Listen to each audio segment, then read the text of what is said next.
بەناوی خوای بەخشندەی میهرەبان جوانترین سڵاوتان لێبێت بینەرانی ئازیز و خۆشەویستی کەناڵی ئاسمانی پەیام. ڕاستەوخۆ لە گفتوگۆیەکی تایبەتدا گفتوگۆ دەکەین لەسەر ئامادەیی ڕاگەیاندن یاخود ئامادەگی ڕاگەیاندن لە ڕووداوەکاندا. بێگومان لە هەرێمی کوردستان و لە عێراق و لە ناوچەکە کۆمەڵێک ڕووداوی گەرمی سیاسی و ئابووری ڕۆژانە ڕوودەدەن. دەپرسین و گفتوگۆ دەکەین لەسەرەوەی بزانین ڕۆڵی ڕاگەیاندن، ئامادەگی ڕاگەیاندن لەم ڕووداوانەدا چۆنە و دەبێت چۆن بێت. بە میوانداری هەرێک لە بەڕێزان دکتۆر بەهادین ئەحمەد مامۆستای زانکۆ، هەروەها ئەنوەر حسین نووسەر و ڕۆژنامەنووس. بەخێر بن. دکتۆر ئەگەر لە جەنابتەوە دەست پێ بکەم،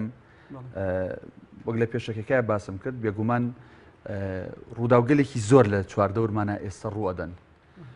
ڕۆڵی ڕاگەیاندن یا با بڵین ئامادەگی ڕاگەیاندن لەم ڕووداوانەدا چۆن هەڵەسەنگێنی؟ بەناوی خۆی گەورە و میهرەبان سەرەتا دەستخۆشتان لێکەم. دەرە ڕاگەیاندن وەکو دامەزراوەیەک دامەزراوەیەکی ڕۆشنبیری و پەروەردەیی بێگومان ئەبێت لە واقع و لە کۆمەڵگەدا نەبڕێت و ئامادەجی هەبێت لەسەر جەمپرس و بابەتەکانە بە تایبەتی لە ئێستاە لە هەرێمی کوردستان ئێمە ئەزانین ینی بە کۆمەڵێک قەیرانی سیاسی و کارگێڕی و ئیداری و شەڕ و نەهامەتیاتی ئەپەڕین و یەکێک لە ئەرکەکانی ڕاگەیاندن لە وەکو ڕاگەیاندنی نەتەوەی یاخود ڕاگەیاندنی هاوچەرخ ئەوەیە لە وڵاتانی ئێمە بە تایبەتی هەرێمی کوردستان ئەوەیە کە ڕۆڵی هەبێت ئامادەجی هەبێت و هەوڵ بدات پرس و بابەتەکان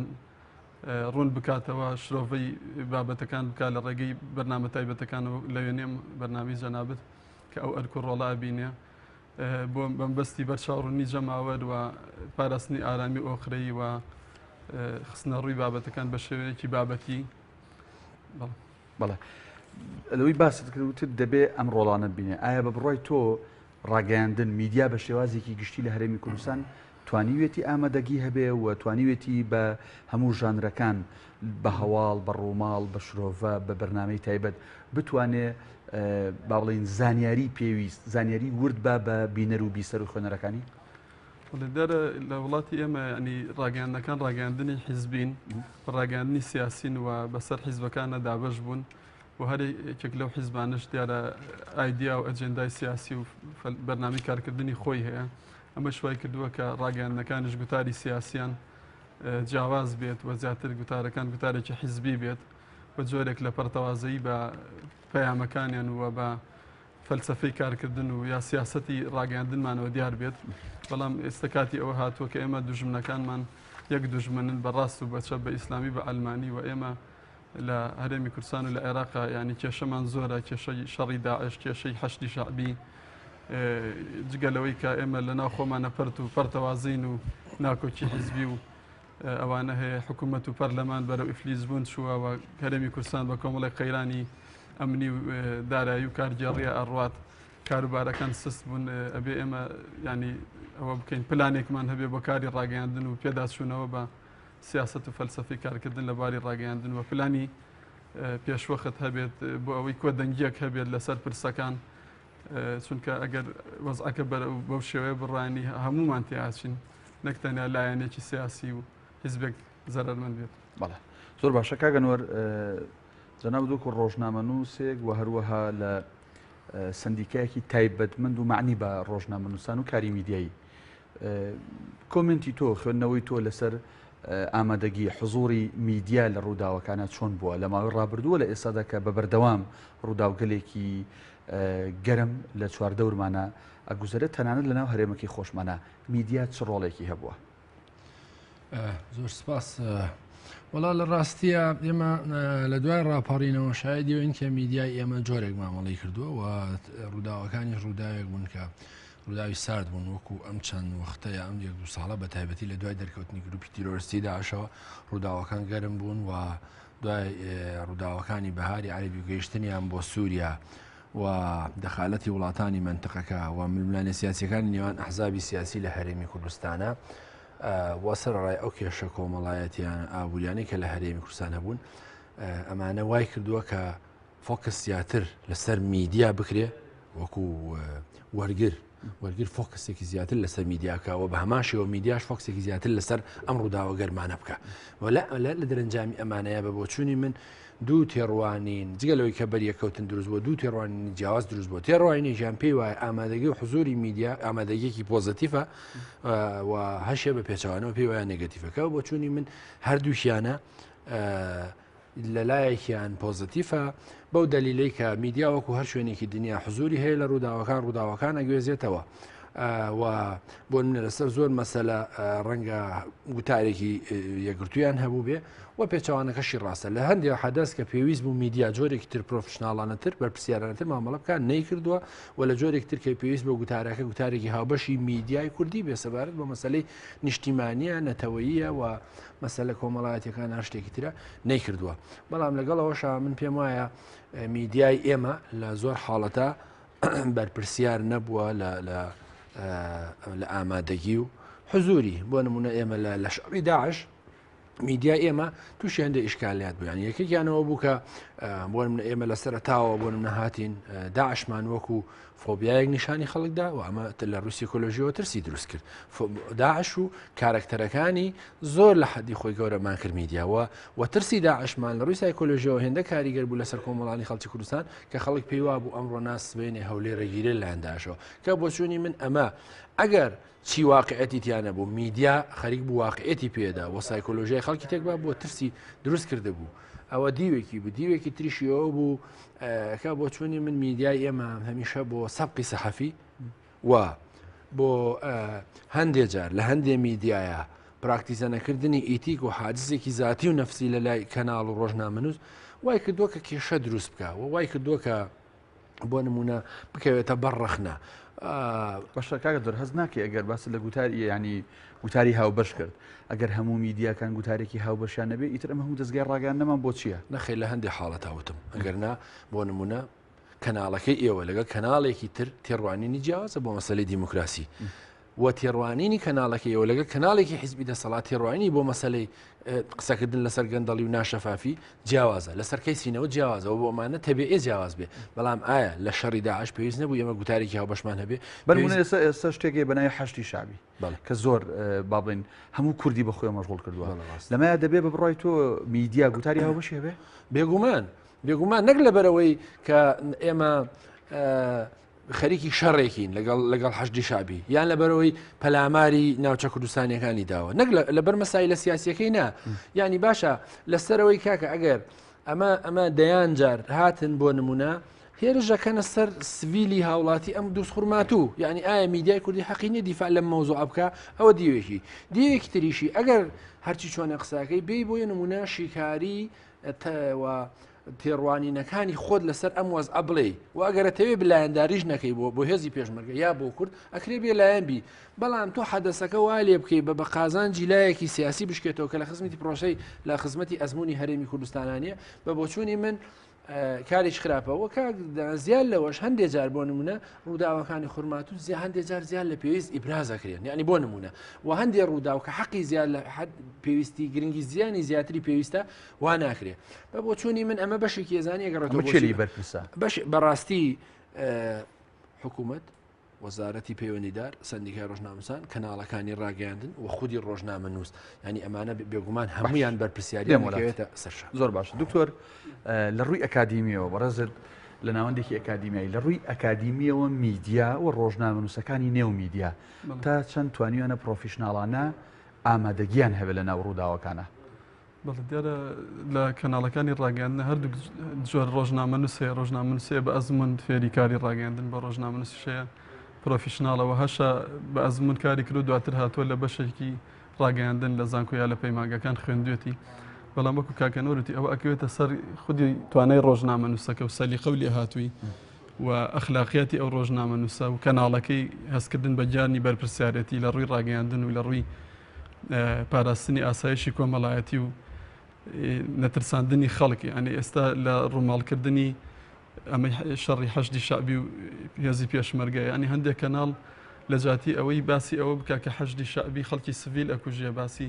ئەوە بکە حەشتی شعبی هێرشەکاتە سەر پێشمەرگە مافەکانی مرۆڤ پێشێلەکە کە چوو شەڕی کۆڵان بە کۆڵان و ئەوانەی پیشانەدا ینی شتی ئەمە چ زەرێکیە لە ڕووی ئەکادیمیەوە ئەمە زەرری ئەوەی بۆ ترساندنی خەڵک ینی ئێستا کۆمەڵێک لە خەڵکی دۆستخورمات و ینی هەتا شەلال عەبدول کە قایمقامی دۆستخورمات و ینی هاتە دەنگ لەسەرەوەی کە کۆمەڵێک لە کەناڵە ڕاگەیاندە کوردەکان بە شێوەیەکی زۆر نابەبەتیانە و ناواقعیانە ڕووماڵی ئەو هەواڵەکەن بۆ ناوخۆ دەرەوە ئەمە بێتە هۆی ترسانی خەڵک و کۆچکردنی خەڵکی کورد. بەڵام دکتۆر ئێوە قوتابیەکانی خۆتان لەسەرەوە فێر ناکەن و میدیاش هەموو ڕۆژنامەنووسانی فێرەوە نەکردووە کە بابەتەکان زانیاریەکان وەکو خۆی بۆ بینەر بگوازرێتەوە. ئێستا لە گۆڕەپانی خورماتوە ئەوە ئەگوزارێ. بەڵام پەیامی ڕاگەاندن لە کاتی ئاشتیا جیایە لە کاتی شەڕا جیایە پەیام ینی تۆ لە کاتی شەڕە ئەبێ وا بکەی ینی خەڵکەکە هێورکەیتەوە وایان لێ بکەی کە لە ڕووی سایکۆلۆژیۆ دانە ڕوخێن و نەترسن و هەوڵ بدەی وەرەی هێزەکانی پێشمەرگە بەرزکەیتەوە و هەوڵ بدەی دوژمنەکەت بچووکەیتەوە. بەڵام لەلای ئێمە چی کردو لەمایانە لە شەڕی داعش بۆ نمونە کەناڵ هەبووە ینی چالاکیەکانی داعش هەر لە یوتیوب هێنایەتی بە ڤیدۆی لە ئەلفۆتایە دای بەزانۆ بەبێ ئەوەی تعلیق و شرۆڤەی بۆ بکات و ئەوانە یاخود بەیاننامەی داعشیان ینی نەسەندا بەزاندوە کردوانە بە هەواڵ. بەڵام باسی بە زمان حاڵی ئەو گروپ بەڵێ بەبێەوەی بەخۆی بزانێ بۆتە بڵندگۆ فۆتۆکۆپی داعش و یا حەزری شعبی یان ئێمە هەشتی شعبی ئەزانین کەوتی هاتوتە دۆستخورمات و ڕەوشەکەی تێکداوە هێزێکی میلیشای شیعیە کە حەشدی شیعیە نەک حەشدێکی شعبی بە ناوی کام شعب بوو بۆ کشی هاتووە ئەنی ڕۆژانە خەڵکی سڤیل ینی ئەکوژێت خەڵکە ڕفێنێت تەنانەت بینیمان بار سیاسەکان ئێمە لەوێ مدارەتیان لەگەڵەکەن لە ناوچەکانە. بەڵێ بەڵام ئەلام بڵێت چی میدیا بڵێت چی من ئەڵێم کاتی ئەوە هاتوو ئێمە هێرشی ئەلامی دەست پێ بکەین ئەوان ئەوەتانێ مقتضى صدر دروشمێکی بەرز کردوتە حب الوطن من الإيمان باشە بۆ تۆ حب الوطن من الإيمان پیرۆزە ئەی بۆ من حب الوطن من الإيمان پیرۆز نییە دیفاع لە خاکی کوردستان و ناوچەکانی خۆمان بکەین یاخود حیزبی داوا بە ئاشکرا دوێنێ هێرشی کردە سەر هێزی پێشمەرگە و بە مرتەزەقە و بە لادەر و بە جێرە شێوێن و بە ڕەگەسپەرست نایانی برد لە بەرامبەر ئەوەیە مەسعود بەرزانی سەرۆکی هەرێم هاتە دەنگ و ئەو پەیامی ئەو شتێکی باش بوو لە کاتی خۆیان بوو. بەڵام کاتی ئەوەش هاتووە وەرکشۆپ بکرێ کۆنفرانس بکرێ کاتی ئەو ینی خیتابی ئەعلامی ئێمە لە کاتی شەڕە لە کاتی قەیرانەکانە چۆن بێت نەکەوەی هەر کەناڵێک و لە ئاوازێک بخوێنێت کە ئێمە کێشەیەکی نەتەوەیمانێ کێشەی کەرکووکمانێ کێشەی ناوچە دابڕاوەکانمانێ میدیا ئەبێت شتێکی خەیاڵی نەبێت تەجدید نەکرێت لە واقع میدیا ئەبێ پەیامێکی واقعی بێت. ئێمە کاتی ئەڵین بابەتی بوون یەکێک لە خەسڵەت و تایبەتمەندیەکانی بابەتی بوون بریتێ لە واقعی بوون ئەنی من میدایەکەم بۆ چێت دژی هێزی پێشمەرگە خیتاب بدە خەڵکەکەی خۆم بترسێنێ باری سایکۆلۆژی و ئاسایش خەڵکی هەیە ڕۆڵە بینێ ئێستا ئەو شتە شتێکی ڕێژەیە لەوانەیە کەناڵ هەبوو بێت ڕۆڵی خراپی بینی بێت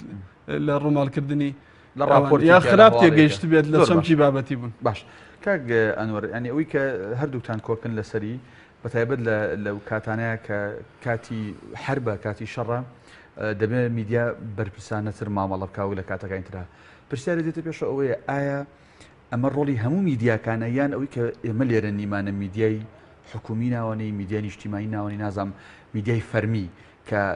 هەموو بەیانە ڕسمیەکانی وەزارەتی پێشمەرگە و وەزارەتی داد و حکوومەت و ئەمانە بڵاو بکاتەوە ینی ئەمە ئەرکی کووامیانە ئەمە لە فەراغی ئێمە میدیایەکی ڕسمی حکومیمان نییە ئەمە کەشکەوت سەر میدیا حیزبیەکان و ئەلیەکان یاننا وڵا نەوەڵام من خۆشبەختانە پێم وایە باشترەوە کە میدیا حکوومەت میدیای نیە پێشتر تەجربەیەوەمانەیە حکوومەت میدیای بوو میدیایەکی زۆر خراپ بوو وە نەیتوانین تابیر لە خواستەکانی حکوومەتیش بکە شاید ئەوەین کە تەلەڤیزیۆن و رادیۆ ڕۆژنامەکانی ئەو باشتر کە داخران بە بۆچوونی من قسەکە ئەمە نییە قسەکەی ئوستاز مەسەلە بۆ منە بەرپرسیارەتیە لە میدیاوی کە جەناب بدوێت و میدیایەکی نیشتیمانی غایبە میدیای نیشتیمانی نەک بە بۆچوون مەفهومە ئیدۆلۆژیەکەی ینی ئەم میدیایە میدیای قەومی کووردە میدیای ناسیۆنالیستی کووردە نا لە چوارچێوەی جوگرافیایەکە میدیایەکی نیشتیمانیمان هەبێت کە ئەمە پرەنسیپەکانی بێ پرۆفشناڵی پیادەکردنی ئیتیک بێلایەنی ڕازگۆیی و قسەکردنی واقعی لەسەر پرسە چارەنووسازەکان دژایەتی گەندەڵی و فەساد ئەمانە بە بۆچوونی ئەبەم شخڵە میدیا نیشتیمانی و نابێت جیاوازی بکات لە بینی ئەمە حزابی سیاسی و حزابی سیاسی ئەم فکر و ئەو ئایدۆلۆژیا ئێمە غیابی ئێمە لەسەر ئەو بەشێکی دیگەنگی تر بە بۆچوونی من پیادە نەکردنی یاسای کاری ڕۆژنامەنووسیە لە دام و دەستگاکانی حکوومەتی هەرێمی کوردستانە وەجاوە بەشێکی ڕۆژنامەنووسەکە لێ بپرسارە بەشی دام و دەستگا بەشێکی تری دام و دەستگاکانی حکوومەتی هەرێمی کوردستان ینی بۆ منە تۆ زۆرتر باسی شەڕەکەی بۆ منە باسی دووسخماتۆکەی بۆ نمونە لە پرەنسیپێکەیە لە کاری ڕۆژنامەنووسی لە وڵاتی یەکگرتووەکانی ئەمریکا ئەڵێ گەر بۆ نمونە وڵاتی یەکگرتووەکانی ئەمریکا چوە حاڵەتی شەڕەوە لەگەڵ وڵاتێکی تر میدیای ئەمریکی بۆی نییە بە سەربازەکانی ئەمریکی بڵێ مەچت بۆ شەڕ بەڵکو ئەتوانێت بڵێ شەڕ خراپە یامی ئەبێ ئاما تەختی ڕووداوەکان بکرێ ئەوەی کە جەنابێت باست کردەوە خۆ هەموو میدیایەک نییە کە تێڕوانینی بۆ مەسلەی دووسخورمات و وایە منیشتایی دەکەم منیشتایی جەنابێت دەکەم خاڵێکی نێگەتیفەیە لە ئامادەگی میدیای ئێمە ئەوەیە کە میدیای ئێمە ئینعیکاساتی حیزبە ینی هەموو میدیای حیزب لە هەرێمی کوردستانە باڵە دەستەوە زۆر جار ئەم تێڕوانینە ئەم ئامادەگیە تێڕوانینە سیاسی و ئیدۆلۆژیەکە چۆنە ئەما گوێزێتەوە بۆ سەر شاشە چەند حیزبەکەی ئامادەگی هەبێت لە ڕووداوەکە میدیاکە شێوەیە ئیتیمانی بێگومان بۆ نمونەوەی کە جەنابەت باسیەکەی ئەم یەک دوو ڕۆژە قسە لەسەرەوە کرێتەوەڵی آخر بەرپرسەکانی کورد مداراتیان هەیە لەگەڵ ئەمە جیایە ئەمە تۆ لە ئەمە وەکو دوی هێز سبەینەش دانیشتنیانە بێ سبەینەش گفتوگۆ بێ بەڵام قسەکەوەیە کە تۆ بۆچی فۆکەس لەسەر ئەو ڕووداواکەی کە پارێزگاری کەرکووک هادی عامری ماچ کردووە بۆ فۆکس بەتەنها لەسەر ئەماکەی ئەمە شتێکی خراپە بڕۆی تۆ بێگومان هەر میدیا ئەتەوێت بەلا ڕێدابردننی مۆزۆ ئاسلەکە بخێ بە شوێنێکی یان بۆچی دی قسە لەسەرەوەکەی وەکو قایم قامەکەش توی دکتۆر بادنی ژوتی ئەڵێ ئێمە چەند شەیدێکمان داوان دوو بەرابەر باسیەکەن بە ناوی قایم قامەوە کە ئەڵێوانە یان بۆ نمونە لە حاڵەتێکی ترە باسی قسەکە ئەوەیە ینی زۆرتری ئەم کەناڵە ئەجێنداکەی ئەوەی ئەجێندا سیاسەکەیەوەیە کاکە یەکێتی نیشتیمانی کوردستان حەشدی شعبی هێناوەتە خوڕمات و هەر مەسەلەکە یەکێتی نیشتیمانی کوردستان نییە لێرە قسەکە مەسەلەکەوەیە کە دوو نەتەوە دوو ئیتنیک دوو مەسەب لەم شارەیە بەیەکەوە ژین و حەشدی شعبی نوێنەرایەتی ئەم شیعە تورکمانانەیەکە و تەبیعیشە لەوێ بن بە بۆچوونی من هەر هێزێکیش بینێ بەڵام ناتەبیعیەکە ئەوەیە تۆ فۆکەس لەسەر ئەو مۆزوعەکەی کەەوە فڵان کەس ناوێتی ئەی باشە هێزەکانی سوپای تورکیا کە هاتوونە منتقەکانی بە ناچێ ناوێتی خۆکە قسەکە بێ ئاوا بڵێ بەڵام مەسەلەکە ئەم قسەیەش خراپە ئەمەش خراپە فۆکەس لەسەر مۆزوعەکە ئەتەوێ بۆ هەموو ڕووداوە میدیایەکان بخێ بۆعدێکی سیاسی و ڕووداوەکان بە ئاراستەیەکی ترا بڵێ ئەمە ڕەنگە وەڵام بێ بۆ شتێکی تر بەڵام بە نەتیجە ئەمە ناکاتە بەرپرسیارەتی میدیایی بەرپرسیارەتی میدیایی ئەوەیە بڵێ کاکە شەڕە لە منتقەکە شەڕ خراپە و هێرشیان کردوتە خەڵکی سیڤیل و مەدەنی ئەمانە لە چوارچیەوەی مادەی 140 و ناوچە جێناکۆکەکانن ئەبێ بەم شکلە گوتار بێ و کەسیش نابێ نەڕێ بە خۆیدا نەداوای ئەو لێ بکرێ بڵێ کاکە گیان ئەو هێزێکە لەوێ بەتەنها هێزی یەکێتی نیشتیمانی کوردستانە ئەو کاتە بە بۆچوونی من خراپە یعنی ئەگەر بۆ نمونە یەکێتی نیشتیمانی کوردستان بەتەنها داوای ئەوە بکە و من یاکی خۆش یەگە بەتەنها تەعمیمی ئەمە بکە یا با بڵێم ڕویای لەسەر ئەم مۆزوع ئەبێ خراپە بەڵام قسەکەوەیە کە پێم وایە ئەم ڕووداوە ئەم شەڕێکە هەیە بۆ میدیایەکی ئیسلامی حیزبێکی و کۆمەڵی ئیسلامی و بۆ میدیایەکی ئەلمانی وەکو یەکێتی نیشتیمانی کوردستان پێویستە لەسەر ئەوەی کە دکتۆریش باسی کرد فۆکەس لەسەر مۆزوعێ بکەین کە شەڕێکە بەڕاستی ئەجێندایەکی سیاسی دەرەکی لە پشتەوەیە و با بڵێن بەرایەکانی دەرکەوتۆ کە قۆناغی پۆست داعش ڕەنگە هیوادارم کەوانە بێ بەڵام شەڕێکە لەگەڵ ئەم حەشدی شەعبیە کە بەڕاستی ئەمە یەکەم جار نیە لە خانەقین پێشمەرگی کوشەی دەکەن لە جەلەولا پێشمەری کوشەی دەکەن ئەمە لە دووس خوڕمات و لە کەرکوو چەندی جار هەوڵی لەم بابەتانەیانداوە بۆ چوونی منیژەوەیە کە ئەمە سەرەتای قۆناغی پۆستدا ئەشە کە یانەیە بۆ نمونە ئارامیەکانی هەرێمی کوردستان تێکدان و با بڵێم جۆرێکە لە تاقیکردنەوەی هێزی پێشمەری کوردستانیان کورد ئاخۆ لە دووس خوڕمات وەڵوێستی چییە بۆی کەس بێنێ ئەم کێشان نەبێنە کەرکووک و لەم بارەیە قسەیەکی یەکێ لە پرۆفیسۆرە گەورەکانی خۆراوی ئەوەی ئەڵێ عەرەبەکان و شیعە و سونەش پیان ناخۆش نییە کە داعش موسڵی داگیر کردووە بەڵکو پیان ناخۆشەکە کورد لە کەرکووکە ئەم تێڕوانینە بە بۆچوونی بدە ئەم تێڕوانینە ئیشی لەسەر بکرێ بۆچی ئەم تێڕوانینە شۆڤینی عەرەبیە ناسیۆنالیستەی کە لە بیستەکانەوە لە عێراقا بەردەوامە هەمیشە وەکو خۆی ماوە لە کاتێکە ئێمە پێمانوە بۆ کرێ لەگەڵ شیعەکان دۆست بین ئەکرێ لە زۆر شتا ئێمە قوربانی بووین لە سەدەین باسی کەمینەی سونەیە بۆ نمونە میدیای ئێمە کاک دانەویستمەوە بڵێ میدیای ئێمە هەمیشە لە کاتی ڕووداوەکانە حزورێکی ئانی هەیە و دوا بە دوای ئەوە بۆ نمونە پێویستی بۆیە کە ڕێگ و ڕیشەکانی بۆ نمونە ئەم مۆزوعانە بارتری ئەنجەدەلی زیاتر لەسەر ئەو مۆزوعە بکرێ بۆ نە کاتێک کە داعش دێ بە ناوی ئیسلامەوە قساکە ئایا پێشتر میدیاکانی ئێمە هاتن جەدەلێک لەسەرەوە بکەن ئایا بنەما فکریەکانی داعش بنەما فکریەکانی ئیسلامە ئایا داعش کە خۆی دیعای ئیسلام بوونیەکە ئایا لە چەند کەناڵەوە هات ئەم بنەما فکریانی ئەوان لێک درایەوە و بۆی کاتێمە سەدحی لەگەڵ بابەتەکانە ئەڕۆیگومان بێگومان بەڕێگوڕێژی بابەتەکان و ڕووداوەکان ناچینە پێویستە ینی پێویستە ینی بۆچی کەناڵی BBC کەناڵێکی پرۆفشناڵەوە لەسەر ئاسی دنیا تایبەتمەندی هەیە جگەل لە پیشەیە بوون و بێلایانی بوونەکەی بەردەوام بۆ نمونە لەسەر حەدەسانەی کە ڕەنگە لە داهاتووە ڕووبدەن قسەی هەیە يعني هەمیشە تێڕوانین و ڕوئای فراوانتری هەیە بۆ مەوزوعەکان یعنی بۆ نمونە تەنانەت لەگەڵ دژەکانی سیاسەتی بەریتانیا لەگەڵ دژەکانی سیاسەتی لەگەڵ دژە ئەو دژانێک کە لە ڕووی فکری لە ڕووی ئابووری لە ڕووی سەربازی شەوە کێشیان هەیە لەگە وڵاتی وەکو بەریتانیا خۆراوە ئەو تێڕوانینەی بۆ مامەڵەکردنی لەگەڵی ئەو تێڕوانینێکی سەرف میدیایی هەیە بەوەی کە تحلیلات دەکا بۆ ئەو ڕووداوانی کە لەو منتقالەوە بۆدا و پێشبینیشی هەیە باش دکتۆر تا چەند ینی لە ڕووی ئەکادیمیەوە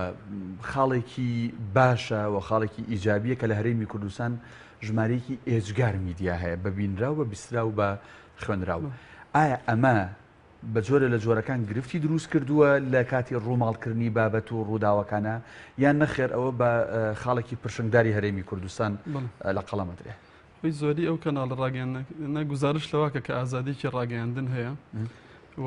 ئەم تەنەوە و هەمە جۆریە شتێکی باشە بەڵام دەستە جەمعیش پێویستە لە کارەکانە هەبێ هەماهەنگی هەبێت لە کارەکانە هەماهەنگی هەبێت لە نێوان دەستگاکانی ڕاگەیاندن و سندیکای ڕۆژنامەنووسان و وەزارەتی ڕۆشنبیری و فەرماندەکانی هێزی پێشمەرگەیە بەڵام ناکە هەریچێک لەمانی ناو دەنان لە دۆڵێکن من پێم وایە بەڵە هەرێکە و لە دۆڵێکن و کەناڵەکانی شەرێکە و لە دۆڵێکن هەرێکە و سیاسەتی حیزبێک پیاداکە بگرە ئێستا لە کوردستانە کۆمەڵە کێشمی سیاسی و ململانەی حیزبی هەیە جاری وا هەیە کەناڵێک بە شێوەیەکی خراپکار لەسەر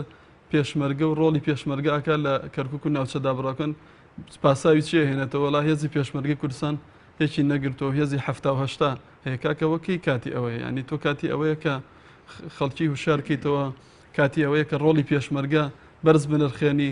شەو ڕۆژ ئەوان لە سەنگەران خوێنی خۆیان بە خوێنی خۆیان کوردستانە پارێزن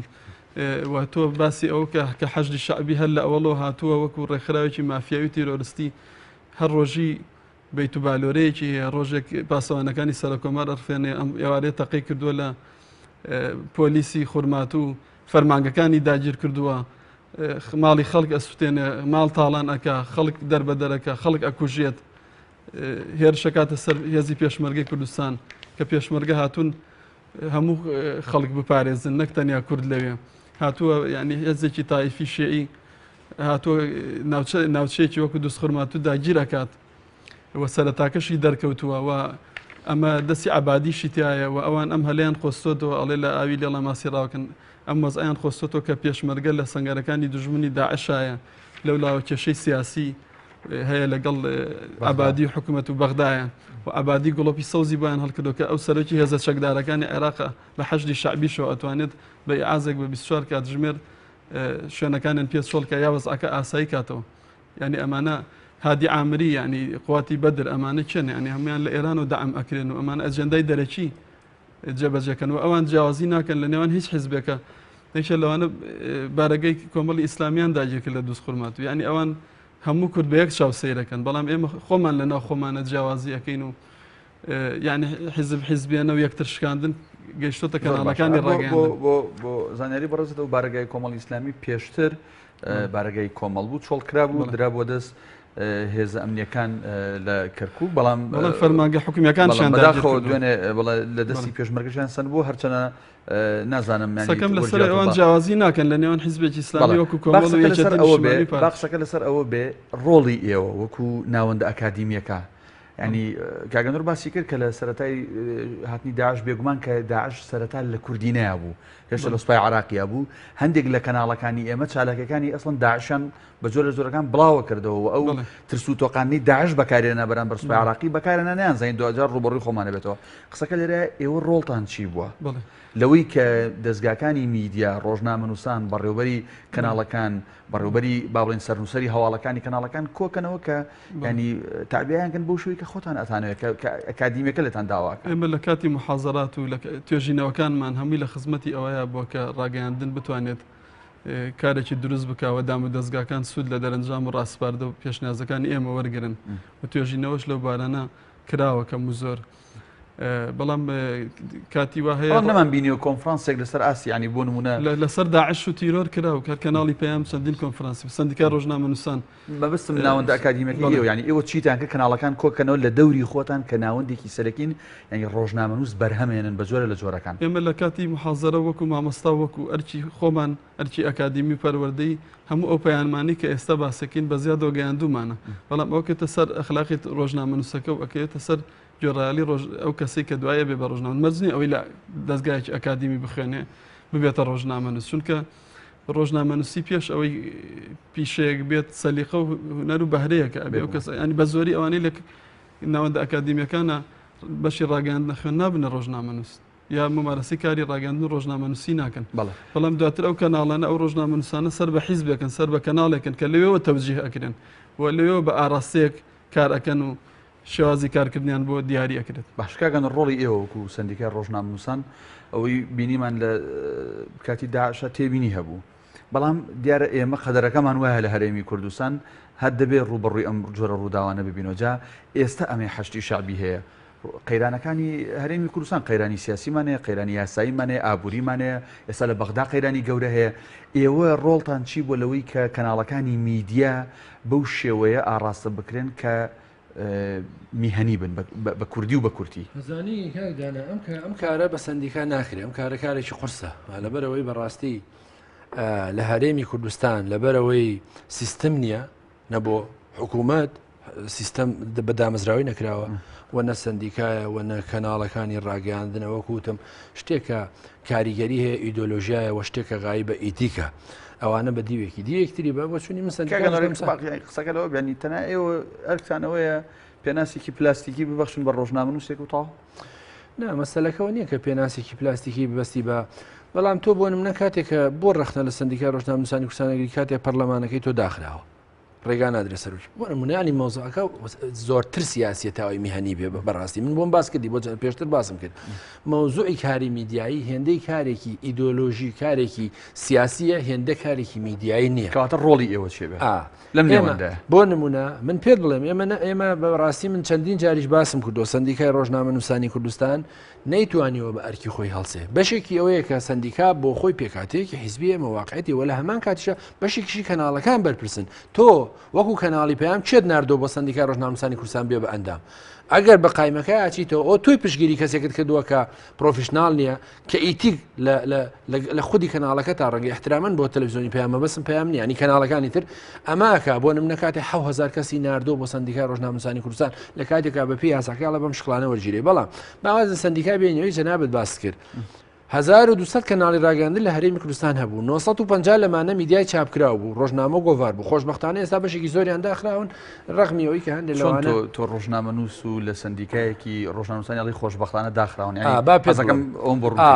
لەبەرەوەی بەڕاستی بەشێک لەمان بەشێکی زۆر لەمانە میدیای سێبەر بوون و ئەمانە زەرەریان زیاتر بوو دکتۆرە زانێ ئەمانە جۆرێک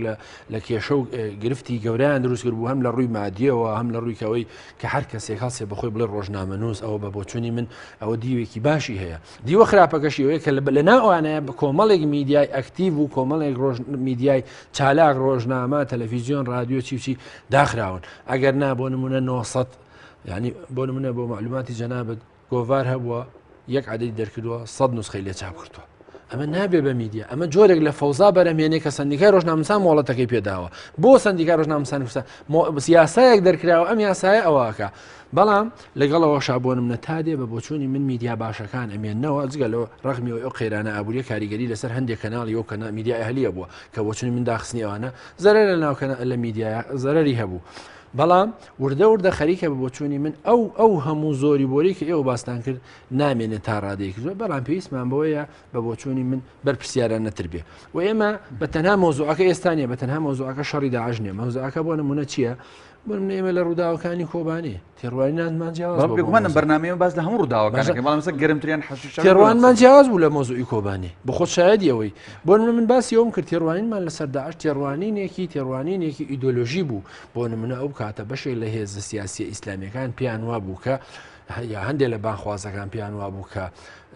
بەوتنی شەهید بە پێشمەرگە لەبەرەوە لەژێر ئاڵای ئیسلامان نبێ کە ئێوە بۆ خۆتان دوای نەقدی ئەمەتان کرد و هەمومان گەیشتینەوە قەناعەتەی پێویست لە پێشمەرگە شەهیدە پێویست بەین ناکا بەوەی کە کەناڵی ئەهلیشە بۆ بێگومان یعنی بە بۆچوونی من ئەوەیە کە ئەم میدیایانە پێویستی بە ڕێخستنەوەیە پێویستی بە تۆ بۆ گلەی لە سندیکاکەی پێشەوەی تۆ گلەی لە سندیکاکەی جەناب بەڕووی نوێنەرەی سندیکا لای منە پێویستە پێویستە پێشەوە بۆ بەرپرسی ئەم کەناڵە دامەزراوی ئەم کەناڵە ئەم هێزە سیاسیە و بە هەمان شێوە کەناڵەکە یەکێتی نیشتیمانی و پارتی دیموکراتی کوردستان و بزنەوەی گۆڕان و ئەحزابی سیاسی ئەو گلیانی کە توێتە بێندای ڕێژنەوە بۆ نمونە لەکوێ غەڵەت بووە لەکوێ ئەمە نابوو ئەم پەیامە بوترێ ئەبوو ئەمە بوترێ لەکوێ ئەمە بەیەکەوەمانتوانی ئیشێکی باشتر بکەین بەتەنها خەلەکە سندیکانی بەتەنها خەلەکە حکوومەت نییە بۆیە من قەناعەتم وایە پێشەوەی هەر گرفتێک لە کاری میدیایی هەبێ مەسلەی غایببوونی ئیتیکە جا ئەمە ڕەنگە لای جەنابەت یا لای من هەیە پێشەوەی کەناڵەکە ینی وەکو شەخص ینی بۆ نمونە ئەگەر وەکو مەسلەیەکی ئینسانیەم ئیتیکە پێشێل کرا خۆ بێ لایەنێک هەبێ قسەی هەبێ لێپێچینەوەی هەبێ ینی چوزانم ینی ئەو کەناڵە بە زۆرە زۆرەکان بانکیان هەموو کەناڵەکان بانکە ئەگەر ڕێمەولات دروست دکتۆر بەهادین ڕووداوەکان دەرەنجامی قەیرانەکانن بێگومان قەیرانێکی زۆر کەڵەکا بێت دوجار ڕووداوی لێ دێتە بوون بە بڕای جەنابەت وەکو ئەکادیمیەک تا چەند میدیا توانیوێتی ینی قەیرانەکان بەرەو چارەسەر بەرێت یاخود بە پێچوانەوە زۆر جار میدیا سەرچاوی قەیران بووە ئێمە شتێکمانە پێترێ ئەزمەتە لإعلام ئیعلام الأزمەوی قەیرانی ڕاگەاندن و ڕاگەاندنی قەیرانەوی ڕاگەاندن ئەتوانێت بە هەردوو دیوەکەیە ئەم ستۆدەیتەوە ئەم مێزگردەیتەوە بکاتە شوێنی پێکەوە ژیان و لێکتر گەیشتن و دیالۆک و گەیشتن بە چارەسەر ڕاگەاندن ئەشتوانێت ئەزمە دروست بکە ئەوەی پێوتر ئیفتعال الأزمات قەیران دروست بکە لە کوردستانە لە کاتی شەڕی ناخۆ پێشترە ڕاگەاندنەکان ڕۆڵێکی خراپیان هەبوو بەڵام هیوادارم لە ئێستایە کە شەڕ بەرۆکی کوردی گردووە ئەڵێ شەڕنێکی ئەگەر بەرۆکی گرتی نەیکی خواوەگرێ کاتی ئەوە هاتووە ئێمە شەڕی ڕاگەاندنکەین شەڕی پێشمەرگانەشکەین لەگەڵیانە ڕاگەاندن ئەکرێت لە سێ قۆناغا ڕۆڵی هەبێ ڕاگەاندن لە پێش ڕوودانی قەیران کە یەکێک لە ئەرکەکانی ڕاگەاندن بریتێ لە پێشبڕوودا و پێشهاتەکان کە ئێمە لەمەیە سفرین پێشببینی لای ئێمە بەس بۆ برج و کەلوەکان و کەش و هەوایە ڕاگەاندی کوردیشەوە ینی پێشببینیمان نییە بۆ ڕوودانی تا ڕووداوەکە قەیرانێ لەسەری بەڵێ کە خەیرانەکە ڕوویدا ئەنج ئەکەوینە پەلەپڕوزیە و ئەوانە و کە هەرێکە و بە میزاجی خۆی و هەرێکە و بە ئاوازی خۆی ڕووماڵی ئەو یا ئامادەجی هەیە یا ڕووماڵی ئەو ڕوودا و گۆڕانکانە ناکە کە ئەمە پێویستی بە دەستە جەمعی هەیە پێویستی بۆی هەماهەنگی هەبێت پلانی پێشوەختمان هەبێ بۆی ئەگەر ڕووداوێک قەیرانێکی سیاسی قەیرانێکی یای لە کاتی شەڕ ئێمە پێویستە چۆن ڕوبەڕووی دژمن بینەوە بە پەیامنێرەکان پەیامنێری جەنگ جایە لەگەڵ پەیامنێری ناو شارە هەتا لە کەناڵە ئاسمانە پرۆفشناڵەکانی شوایە BBC جەزیرە کوێ ئاژانسەکانی هەواڵیش بە هەمان شێو و دواتر ڕۆڵی ڕاگەاندن لە دوای ڕوودانی ڕووداوەکان یا قەیرانەکان کە یەکێکی لە ئەرکەکانی ئەوەیە کە بارودۆخەکە هێور کاتەوە هەوڵ بدات بارودۆخە ئاسایی کاتەوە بیجارێتەوە بۆ پێش ڕوودانی ڕووداوەکە و ئێمە بتوانین خەلفێتی ڕووداوەکان باسکەین لە کاتی ڕوودانی ڕووداوەکە بۆی سود ینی پند و ئەزمون وەرگین لەو ڕووداوە بۆی دووبارە نەبێتەوە بەڵام ئێمە کوردەڵێ لە دوای باران کەپنەک هەموو کاتێک ڕووداوەکە ڕوو ئەدا ئەنجا ئێمە ئەکەوینە خۆمان و کە کار لە کار ترازا و ناتوانین ینی بە شێوەیەکی دروست مامەڵەکەین بەڵام یەکشتی تر هەبوو زۆر گرنگ بوو بەلام و باسیکەم ئەوش ئەو ئێمە ئەزمونێکی نوێمان هەیە لە شەڕی داعش و شەڕی حەشدی شەعبی و ئەم هێزە سیاسی و میلیشا چەکداریانە لەبەرەوە ئاسایی ڕاگەاندنیش وەکو دامەزراوەیەک وەکو کایەکی سیاسی وەکو دامەزراوێکی پەروەردەی ڕۆشنبیری ئەکرێ هەڵەی هەبێت بەڵام ئەبێ هەوڵ بدات هەڵەکان ڕاستکاتەوە و ئەم کەناڵانە ئەگەر بیانێ ڕاستیەکاتەوە کەناڵەکە یان ئێوەی ئەکادیمی یا لایانی پەیوەنددار وەکو سندیکای ڕۆژنامەنووسان و وەزارەتی ڕۆشنبیری و حکوومەتەکە ئەبێ کەناڵەکە و ئەو ڕۆژنامەنووسە بەخۆیان بچێتەوە پێویستە کەناڵەکان ڕاوێژکاری ئەعلامیان هەبێت ینی تۆ ئەبێ پرسوڕاتە بێ بەکارەکەن یا هەوڵ بدەی خول بکەیتەوە بۆ ڕۆژنامەنووسەکانت بتوانێت دکتۆر ئێستا پێوەستان دەنێری سندیکای ڕۆژنامەنووسان ینی کاگەنۆر لێرەیە من حەزەکەم بەڕاشکاوی قسەی تۆ چیە لەسەر لایەنە پەیوەندیدارەکانی جگەل لە خۆتان چکم هەمان پرسیار لەسەر ئەکادیمیش لە کاگەنۆرەکەم و بۆ ئێوە ینی ڕۆڵی سندیکای ڕۆژنامەنووسان و وەزارەتی ڕۆشنبیری و ئەو لایەنانی تر کە تایبەتمەندن بەم بوارە ئەنیەوەی کە من وتم تەنها پێبەخشینی پێناسێکی پلاستیکیە بەڕاستیان راپۆرت نووسین و پێشەلکاریەکانە یان ئەبواە ئەمان ڕۆڵی گەورەتریان ببینێت کێشەکە ئەوەیە لە کوردستان هەموو دامەزراوەکان بە حیزبی و بە سیاسی کراوە بە پەرلەمان و حکوومەتیشەوە بە سندیکای ڕۆژنامەنووسانی کوردستانیش لە کێو پێکاتوە لە نوێنەری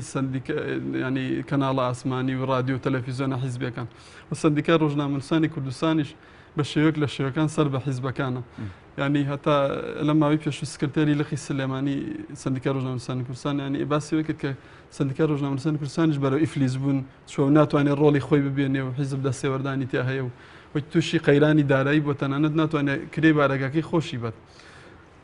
بەڵێ هەموو شتەکانی من شتێ بینیم هەیە لەسەر سندیکا ڕۆژنامەنووسانی کوردستان بەس ئەویش لە واقعێکی سیاسی و حیزبی وەکو کوردستانە مامەڵە ئەکا و دروست بووە و ئەویش وەکو نمونەی باقی دام و دەستگاکانی تری هەرێمی کاگەڕەما پرسیار بۆ تۆ بەڵام بە دیوە ئەکادیمەکەیە تێبینی ئێوە سەرنجی ئێوە ینی بە بڕای ئێوە ناوەندە ئەکادیمیەکان پەیمانگا و زانکۆەکان ئەوانەی کە تایبەتمەندن بە بواری بەرهەمهێنانی ڕۆژنامەنووس و ئەو کەسانی کە ئەکادیمین لە بواری ڕاگەیاندنە ینی ئێوە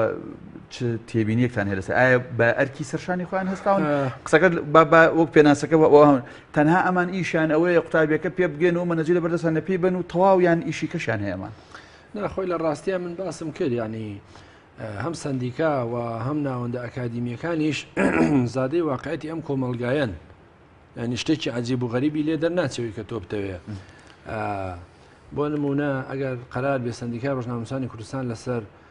ڕووداوێک یا حەدەسێک یان هەڵوێستێکی تەلەڤیزیۆنەکەی تۆ داخە یا تەلەڤیزیۆنی فڵان داخە ڕەنگە ئەو کاتار خۆتان بڵێن ئاخر کاکەوە ئازادی ڕۆژنامەنووسی نییە و بە پێی یاسا نابێ کەناڵدا دەستەبن بۆ داخستن ڕاستە بۆ سزادانی ڕۆژنامەنووسێکتان بۆ لێساندنەوەی ئەو هەوێ پلاستیکی کە تۆ یڵی کە بۆ خۆشت حتممە لە جیرفاندایە خۆ لە هەموو بەسەر بۆ زانیاریشت کاگەنۆریش خۆی ئەکادیمی و لە بەشی ڕاگەاندن و زانکۆ ئێستا سفەتێکی تری خۆ لە هەموو دنیا سندیکای ڕۆژنامەنووسانی کوردستان بۆ نمونە یاسا دەرەکە پاڵپشتی ڕۆژنامەنووسەکە بۆ نمونە وە لێرە ئیزافەشەوەیە کە هەندێک جار دەعمی مادیشی کردووە هی ڕۆژنامەنووس بەڵام قسەکەوەی وەکو وتم ئەم ڕۆژنامەنووسانە لە چۆ بەرەمێنرێن وەکو تۆوتن لە زانکۆ پەیمانگا ئەکادیمیەکانەوە و لە کەناڵە حیزبەکانەوە لە کۆمەلگاوە بەرهەم دێن لە سندیکا بن بە ئەندام و سندیکا بە بۆچوونی من ڕەنگە بۆی ئەو هەموو قەیرانانەی کە هاتوور نەتوانی بە وەکو پێویستکە بەڵام لەگەڵەوەشا بۆ نمونە ئێمە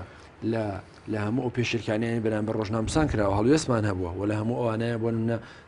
خەڵکی راپۆرتی ساڵانەیە ڕخنە لە حکوومەت گیرا و بە پێویست ئیمکاناتی مادیان بۆ فراهم کراوە بەڵام لەگەڵەوە شامن تێدیەوەی جەناب دەکەم سندیکا ڕۆژنامەنووسانی کوردستان هێستا پێویست بوو بە دەوری باشتری خۆی بچێت سەبارەت بە ناوەندە ئەکادیمیەکان من دیسانی ژێڵێم ینی خۆلەوانەیە دەیان ڕۆژنامەنووس تۆ بناسی کە خریجی ئەکادیمینین دەرچووی ئەکادیمینین بەڵام لە زۆر خوێنکارێکیش باشترن کە دەرچووی ئەکادیمین کە لەوانەیە لەبەرەوەی نەخێر مەسەلەکەەوە نیە مەسەلەکەی بە بۆچوونی من دیسانە گەڕێمەوە سەرەوەی مەسەلەی ئیتیک و حەجزێکی ذاتی بۆ ئینسان گرنگە کە پێی وایە ئەم هەواڵە نابێ بڵاو بکرێتەوە و بێ ئەم هەواڵە بڵاو بکرێتەوە و بۆ معلوماتی جەنابەت کە تۆ ینی زۆر جەخل لەسەر سندیکاکەیتەوە بەشێکی زۆری ئەو کەیسانی کە ڕۆژنامەنووسیان بردوێتە دادگا ڕۆژنامەنووس دۆڕاندوێتی بۆ لە بەرۆی فاکتی پێنێ لە بەرۆی بەڵگەی پێنیە بە پێچەوانەوە هەموو ئەو کەیسانی ڕۆژنامەنووس کە لە شەقام بووە دەسەڵات دۆڕاندوێتی ئەوە ئاماژەیەکە بۆی کە مەسلەی ئیتیک بەڵگە فاکت دۆکۆمنت کە تۆ باسیەکەی لە کەناڵەکەی خۆتەوە بۆ هەموو کەناڵە میدیاکان دروستە ئەبێ بەپێی بۆ بەپی پەیماننامەی شەرەفی کاری ڕۆژنامەنووسی ئەگەر هەواڵە و زانیاریەک تەنانەت ڕاستیش بوو بەڵگەی پێویستیش لەبەردەستا بوو کاریگەری سلبی لەسەر کۆمەلگا هەبوو لەسەر ئەمنی قەومی هەبوو نابێ بڵاویکێتەوە ئەو پرسیاری لە دکتۆرم کرد تا چەند کاگەنوەر با بڵێن میدیا ڕۆڵی بینی وە لە دروستکردنی قەیران و ڕووداوەکان لە هەرێمی کوردستان یان بە پێچانەوە نەخێر ئەوە میدیایە دەیەوێت قەیران و ڕووداوەکان لە هەرێمی کوردستان بەرەو چارەسەر و بەرەو حەلبوون بەرێت ئەزانی وەکوتم ئەمە ئەم دوو تێڕوانینی هەیە ینی یەکێکیان زاڵتر خۆ ناکرێت 50 بەڕاستی من ئامارێکم لە بەردەستانی خۆ تۆش ناتوانانی ئەوەندەی تۆ خوێندنەوەت بۆی هەبێ بە بۆچوونی من دیسان مۆزوعەکە ئەوەیە کە تێڕوانینەکە تێڕوانێکی ئیدۆلۆژیە لە میدیای کوردیە ئەوەی کەوتم چونکە میدیایەکی نیشتیمانی غایبە حەدەسەکان وەکو خۆی نبینێت تێڕوانین و ڕوئای ئەو ڕوئایەکە بە پێی ئیدۆلۆژی حیزبەکە بە پێی بەرنامە و ئەجەندای حیزبەکە هەیە لەبەرەوە تۆ زەحمەتە پێی بڵێ ئەو کاتێک کە تۆ ڕەخنەت هەیە لەسەر هەواڵێکی لەسەر بەرنمەیەکی کە پێ دوایە ئەمە لەگەڵ پرەنسیپەکانی کاری ڕۆژنامەنووسی لەگەڵ میزاجی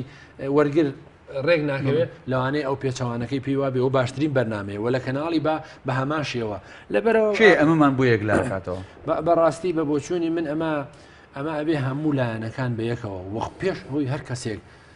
ئیجبارت کا بۆی کە تۆ ئەوکەی خودی کەناڵەکە خودی ڕۆژنامە نووسەکە بە بۆچوونی من ئەتوانێت پەیمان نامەیەکی هەبێ بۆ کادرەکانی ڕۆژنامە نووسەکانی ئێستا هەندێک کەناڵەیە بۆ نەوەی کە تۆ جەنابەت باس کرد ئەتوانی ینی ئەگەر